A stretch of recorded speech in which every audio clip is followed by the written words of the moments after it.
8வது கேள்வி பாருங்க. ஒரு சங்கத்தில் 10 பேர் உறுப்பினராக உள்ளனர். அவர்கள் மாதத்துக்கு ஒரு தடவை ஒழுங்குமுறையில் ஒவ்வொரு உறுப்பினரின் வீட்டில் கூடுவர். திரு குணசேகரன் வீட்டில் சென்ற மார்ச் மாதம் கூட்டம் நடைபெற்றது. திரு குணசேகரனின் வீட்டில் அடுத்த கூட்டம் எந்த மாதத்தில் நடைபெறும்? சரியா? இதெல்லாம் உங்களுக்கு தெரியும் குட்டீஸ். பாருங்க, என்னமாம், ஒரு சங்கம் நடக்குதாம். அதில் 10 பேர் இருக்காங்களாம் அந்த சங்கத்தில், இல்லையா? 10 பேர் இருக்காங்களாம். இந்த 10 பேர் வீட்டிலையும் அவங்களோட ஒரு ஒழுங்குமுறையில், இப்போ இன்றைக்கி ஒரு ஆளில் விட்டுன்னா அடுத்த மாதம் இன்னொரு ஆளில் வீட்டை, அடுத்த மாதம் அதுக்கு அடுத்த ஆளில் வீட்டை, இப்படி ஒரு ஒழுங்குமுறையில் அந்த கூட்டம் நடைபெற்றுட்டு வருதான். திரு குணசேகரன் வீட்டில் போன மாதம் மார்ச் மாதம் நடைபெற்று இருக்கு. ஓகேவா? அடுத்த கூட்டம் அவர் வீட்டை எப்போ நடக்குங்கிறது தான் கேட்டிருக்காங்க. இப்போ 10 பேர் இருக்காங்க தானே, அப்போ மார்ச் மாதம் இவர் நடத்தினா இன்னும் 9 பேர் நடத்தி முடிச்ச அப்புறம் திரும்ப இவர் என்ன செய்யணும்? திரும்ப அவர் வீட்டில் கூட்டத்தை நடத்தணும். அப்படித்தானே? 10 பேர் இருக்காங்கச்சுன்னா இன்னும் 9 பேரும் நடத்தி முடித்த அப்புறம் அவர் வீட்டில் அவர் கூட்டம் செய்யணும். இப்போ உங்களுக்கு தெரியும், மார்ச் மாதம் இவர் நடத்தியிருந்தாண்டா மிச்சம் 9 பேரும் நடத்திருப்பாங்க ஒவ்வொரு மாதமும், இல்லையா? அப்போ மார்ச் மாதம் எத்தனாம் மாதம்? 3ஆம் மாதம். 3ஆம் மாதம் குணசேகரன் நடத்தியிருந்தால் மிகுதிக்கிற 9 பேரும் அடுத்த வாரம் 9 மாதங்களும் நடத்திருப்பாங்க, இல்லையா? அப்போ 3ஆம் மாதத்தோடு நீங்கள் 9 மாதங்களை கூட்டுங்க. எத்தனாம் மாதம் வரப்போகுது? 12ஆம் மாதம் வரைக்கும் 3ஓட நம்ம 9 பேரும் நடத்தியிருந்தாங்கண்டா 12ஆம் மாதம் வரைக்கும் என்ன செஞ்சுருக்கும்? அந்த 10 பேரும் கூட்டத்தை நடத்தி முடித்திருப்பாங்க. அடுத்தது யார் நடத்தணும்? குணசேகரன் தான் நடத்தணும். 12ஆம் மாதம் டிசம்பர்ன்னு சொன்னால் எப்போ குணசேகரன் நடத்துவார்? அடுத்த மாதம், இல்லையா? 1ஆம் மாதம் ஜனவரி மாதம் குணசேகரன் வீட்டில் கூட்டம் நடைபெறும். சரிதானே? ஓகே குட்டீஸ், ஒன்றுமே இல்லை. என்ன செய்கிறோம் இதில் பாருங்கள், 3ஆம் மாதம் கூட்டம் நடத்திக்காரு, 10 பேர் உறுப்பினராக இருக்கார். அதில் ஒரு ஆள் தானே அவர் 10 பேர் உறுப்பினராக இருக்காருன்னு சொன்னால் 9 பேரும் நடத்தி முடித்தாங்கன்னா 12ஆம் மாதம் 9 பேரும் நடத்தி முடிச்சிருவாங்க. ஜனவரிக்கு யார் கூட்டம் நடத்தணும்? குணசேகரன் தான். குணசேகரன் வீட்டில் தான் கூட்டம் நடைபெறணும். அவ்வளோதான். சரியா?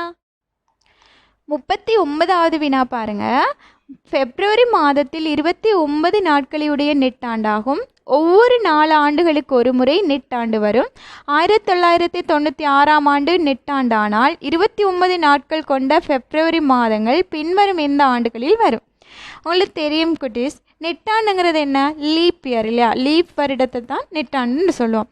இந்த லீப் வருடம்ங்கிறது எத்தனை நாட்களை கொண்டிருக்கும்? 366 நாட்களை கொண்டிருக்கும். சரியா குட்டீஸ்? 366 நாட்களை கொண்டிருக்கும். என்ன காரணம்? ஒவ்வொரு அந்த இதில் வர லீப் வருடத்தில் வர பிப்ரவரி மாதம் 29 நாட்களை கொண்டு முடிவடையும். சாதாரண வருடங்கள் சாதாரண வருடங்களாக இருந்தால் 365 நாட்கள் இருக்கும். ஆனால் பிப்ரவரி மாதத்தில் 28 நாட்கள் தான் இருக்கும். ஆனால் ஒவ்வொரு 4 வருடங்களுக்கு ஒரு முறையும் தான் இந்த லீப் வருடம் வரும், இல்லையா? ஒவ்வொரு 4 வருடங்களுக்கு ஒரு முறை வாரது தான் லீப் வருடம். அந்த லீப் வருடத்தின் பிப்ரவரி மாதம் 29ஆம் தேதியில் முடிவடையும். அதுதான் நமக்கு இங்கே சொல்லப்பட்டிருக்கு. பிப்ரவரி மாதத்தில் 29 நாட்களுடைய நெட்டாண்டு ஒவ்வொரு 4 ஆண்டுகளுக்கு ஒரு முறை தான் நெட்டாண்டு வருவான். 1996ஆம் ஆண்டு நெட்டாண்டானால் 29 நாட்கள் கொண்ட பிப்ரவரி மாதங்கள் பின்வரும் எந்த ஆண்டுகளில் வரும் சொல்லி தான் உங்களுக்கு கேட்டிருக்கேன். இதில் நீங்கள் எக்ஸ்ட்ரா எந்த மெத்தட்ஸுமே தேவையில்லை. எந்தெந்த ஆண்டுகள் லீப் வருடங்களாக இருக்குங்கிறது உங்களுக்கு தெரிஞ்சாலே நீங்கள் என்ன செய்யலாம்? தரப்பட்டிருக்கிற விடையிலிருந்து நீங்கள் என்ன செய்யலாம்? விடையை ஈஸியாக தெரிவு செய்யலாம். இப்போ லீப் வருடம் என்னென்னு சொன்னால் குட்டீஸ் 4 மிகுதியின்றி பிரிபடக்கூடியதாக இருக்கும். சரியா? இந்த தரப்பட்டிருக்கிற விடையில் 2006 மிகுதி வரும், 2010 மிகுதி வரும், பாருங்க 2015 மிகுதி வரும். தரப்பட்டிருக்கிற இந்த 2 ஆண்டுகளும் 4 பிரிபடக்கூடியதாக இருக்கும். இதுதான் விடை. சரியா குட்டீஸ்? உங்களுக்கு தெரியும். இப்போ இந்த ஆண்டு உங்களுக்கு தந்திருக்கிறது என்ன காரணம் தெரியுமா குட்டீஸ்? நீங்கள் உங்களுக்கு சொல்லப்பட்டிருக்கு கேள்வியிலே 4 ஆண்டுகளுக்கு ஒரு முறை நெட்டாண்டுன்னு சொன்னால் 96ஆம் ஆண்டு நெட்டாண்டுனா அடுத்த 4 வருடத்துக்கு பிறகு என்ன?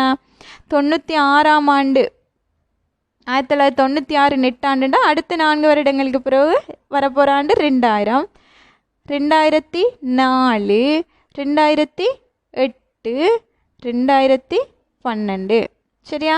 இதைத்தான் உங்கள்கிட்ட எக்ஸ்பெக்ட் பண்ணிக்கிறது. 96லேருந்து நீங்கள் இந்த 2008 2012 ஃபைன் பண்ணுறீங்களாங்கிறத தான் உங்கள்கிட்ட எக்ஸ்பெக்ட் பண்ணிக்கிறது. ஆனால் உங்களுக்கு வந்து குட்டிஸ் நீங்கள் வந்து நல்ல எபிலிட்டி உள்ள பிள்ளைகளாக இருந்தால் உங்களுக்கு தெரியும் 2008 2012 தான் வந்து லீப் வருடம்னு தெரியும். நம்ம வந்து எதுவுமே யோசிக்க தேவையில்ல. விடையை பார்த்ததுமே நீங்கள் வந்து விடையை போட்டுட்டு போகலாம் சரியா? இதில் எதுவுமே யோசிக்கிறதுக்கு இல்லை, அவ்வளோதான். அடுத்த கேள்வி பாருங்கள். முந்தின நாள் புதன்கிழமை சொல்லி தந்திருக்காங்க. முந்தின நாள் புதன்கிழமை தந்திருந்த உடனே நீங்கள் என்ன செய்யணும் சொன்னால் இன்றைக்கி என்ன கிழமைன்னு யோசிச்சு பாருங்கள். முந்தின நாள் புதன்கிழமைண்டா நேற்று வியாழன், இன்றைக்கி வெள்ளிக்கிழமை சரியா? அடுத்தது சொல்லப்படுது மோகனின் பிறந்த தினம் நாளை அன்றைக்கு வருகின்றது. அது சொல்கிறாங்க மோகன் பிறந்த தினம் நாளை அன்றைக்கு வருதான். இன்றைக்கு நமக்கு தெரியும் வெள்ளிக்கிழமைண்டு, அப்போ நாளைக்கு சனி, நாளை அன்றைக்கு ஞாயிறு. மோகனின் பிறந்த தினம் வரும் நாள் எது தான் கேட்டீங்க. நம்ம ஏற்கனவே அந்த கேள்வி வாசிக்கும் போதே என்ன செஞ்சிட்டோம், அந்த தினங்களை வந்து மைண்டுக்கு எடுத்துட்டோம். அப்போது நாளை அன்றைக்கு தான் ஒரு பிறந்த நாள்ச்சுன்னா இந்த கிழமை ஞாயிற்றுக்கிழமை ஒரு பிறந்த நாள், அவ்வளோதான். நிறைய யோசிக்க தேவையில்ல. நம்ம கேள்வியை வாசிச்சுட்டு போகும்போதே ஒரு ட்ரிக் கொண்டு தராங்க. முந்த நாள், நேற்று அப்படின்னு சொல்லி தராங்கன்னா இன்றைக்கு என்ன நாள் அப்படிங்கிறத வந்து நம்ம மைண்டில் கெஸ் பண்ணிவிட்டு கேள்வி வாசிச்சுட்டு போனோம்னா விட வந்து நம்ம கேள்வியை வாசித்து முடிக்கும் போதே நாம் வந்து விடையை போட்டுடலாம் சரியா குட்டீஸ்? அவ்வளோதான்.